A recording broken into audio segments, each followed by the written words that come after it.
व्यक्ति देखता है बगल में तो कहे ये बड़ा खुश हो गए। अब वो वहाँ चला गया प्रधान के यहाँ, प्रधान कहे नहीं भैया विधायक के पास जाओ, वो चला गया विधायक के पास। तो हमारे गुरुदेव भगवान एक कविता कहते हैं, निर्धन कहे धनवान सुखी, धनवान कहे सुख राजा को भारी, राजा कहे चक्रवर्ती सुखी, चक्रवर्ती कहे सुख इंद्र को भारी, इंद्र कहे ब्रह्मा जी सुखी, ब्रह्मा जी कहे सुख विष्णु को भारी। विष्णु जी के पास जाकर के पूछा गया प्रभु आप तो शांताकारम हैं, शांति से रहते होंगे। अरे भैया क्या करें, प्रपंच तो हमारे पास है ज़्यादा, क्यों पालन करता है ना। घर के अगर कोई गार्जियन हो तो फिर आप जानते हैं, आप खुद घर के गार्जियन हैं, तो फिर भगवान कहे कि नहीं भैया वो जो धरती लोक में जो साधु संत है ना उनके पास जाओ। तो संत के पास आकर के पूछे तो संत लोग कहे कि संत कहे संतोष बिनु जग जीव दुखारी। संतों के पास और कुछ नहीं, संतोष रूपी धन है। 8 हम जथा लाभ संतोषा, सपने हो नहीं देखे परदोष। तो ये 8वीं भक्ति है।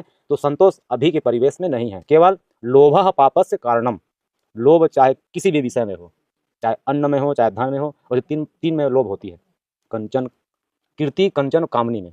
कीर्ति की प्राप्ति लोभ बढ़ाएंगे हम, जैसे 10 को जोड़ लिए कमेटी बना ली, आजकल तो वही हो रहा है, कमेटी बना लिए खूब काम करवाएंगे, और मान सम्मान के समय अपने स्टेज पे चढ़ के माला पहनवा लेंगे, अरे हम वही किए हैं और लोग बाकी इधर कर रहे हैं, वही चल रही है। तो ये क्या है, कीर्ति पाना, ये भी लोभ है। यहाँ से फिर लोभ से ही पाप की फिर बढ़ोतरी है। तो लोभः पापस्य कारणम असंतोषम ही परम सुखम। संतोष है नहीं, केवल और केवल लोभ हर विषय में हर वृत्ति में हमारी चढ़ गई।